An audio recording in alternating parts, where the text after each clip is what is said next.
Sombank waa bangi caalami oo ka shaqeeya magaalooyinka Garowe, Muqdisho, Galdogo, Boosaaso iyo Gaalkacyo. Sombank waxaad ka helaysaa adeegyo bangiyeed oo dhammaystiran kuwaas oo waafaqsan shariicada Islaamka. Haddaba adeegyada uu bixinayo Sombank waxaa ka mid ah furashada akoonnada. Bangiga Sombank waxa uu diyaar ku leeyahay in uu kuu furo haddii aad tahay shirkad iyo haddii aad tahay shakhsi intaba. Akoonnada kala current account oo ah akoon dhaqdhaqaaq sameynaya, saving account oo ah akoon kayd ah, investment account oo ah akoon maalgashi. Lacag dhigashadu waa bilaash. Waxaadna lacagta kala bixi kartaa dal iyo dibadba meesha aad doonto si bilaash ah. Adeegga SMS Bank waxa uu kuu sahlayaa inuu fariin kaaga soo diro bangiga dhaqdhaqaaq walba oo ka dhacaya akoonkaaga, sida haddii aad lacag ku shubato ama aad lacag kala baxdo ama cid kale ay lacag kuugu soo shubto. Adeegga Sombank Mobile Banking oo ah adeeg kuu sahlaya in aad ka maamulan karto xisaabtaada bangiga goor kasta iyo goob walba adigoo isticmaalaya mobilkaaga. Adeegga Direct Deposit waa adeeg kuu sahlaya in si toos ah dal iyo dibadba lacagaha lagugu soo diri karo akoonkaaga Sombank.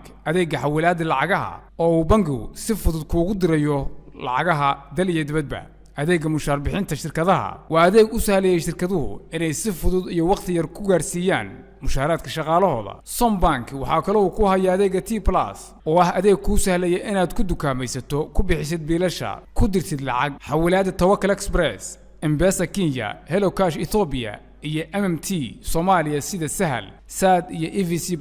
Kala soo deg T+ Google Play Store-ka ama App Store-ka oo hadda furo akoonkaaga adigoo gurigaaga jooga. Ku isticmaal T+ application meel kasta oo aad dunida ka joogtid iyo waqti walba. Xarumaha Sombank ee Soomaaliya kala xiriir xarunta Garowe 847755, xarunta Muqdisho 061842 xarunta Galdogob 7591758, xarunta Gaalkacyo 8555, xarunta Boosaaso 829906. Sombank filashadaada iyo ka sii fog. Sombank above and beyond.